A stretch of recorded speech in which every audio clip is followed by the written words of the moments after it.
gusto mo i-manifest? Lagyan mo ng cutie sa dulo. Paano kung yung i-manifest mo, cutie rin?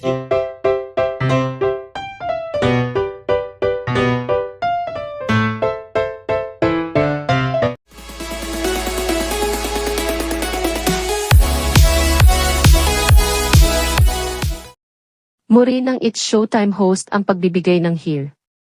Sa estado ng puso ngayon ni Kim Chiu ito ay matapos asarin ng It's Showtime family si Kim Chiu Hinggil.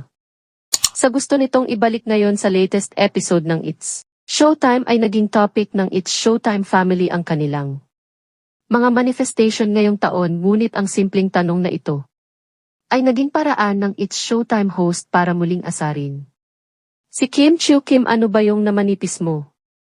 This year agad naman na nag-react ang ilang It's Showtime sa tanong ni Vong Navarro kay Kim Chiu. Ayon kay Carol ay parang alam ko na natatawang sagot naman ni Kim Chiu. Ako, pinag-iisipan ko pa, syempre, maraming nakaka-relate sa akin, hindi pa kami nakakapagbanibes, hindi pa.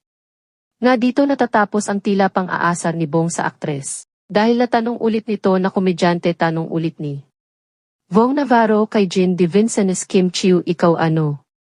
Ulit gusto mong umalibes tapos lagyan mo ng cute na tawa naman si Kim sa tanong ni Buong sabay. Sagot ng mas marami pang blessing kuti. Akala nga ni Kim ay dito na matatapos ang pang-aasar sa kanya ng It's Showtime family, ngunit nagawa ni OG Alcacid ang pambubuyo kay Kim Chiu. Sabat ni Sir, okay, paano kung uwi na manipis mo, cute Eddie? Hindi na nga nakapagsalita si Kim Chiu sa naging biro na ito ang pogi sa kanya. Samantala agad naisip na Jimbo fans na si Paulo Avellino ang tinutukoy ng It's Showtime family nila. May alam talaga. Ang Showtime sa estado ng puso ngayon ay hindi nagmamadali. Ang mga tagahanga ni Kim na magkaroon ng partner ang kanilang idolo, maalala kasi na hindi basta-basta pumapasok sa relasyon si Kim Chiu, kaya naman hilig nila sa 15 na. Huwag maging advance mag-isip pagdating sa love life ng actress.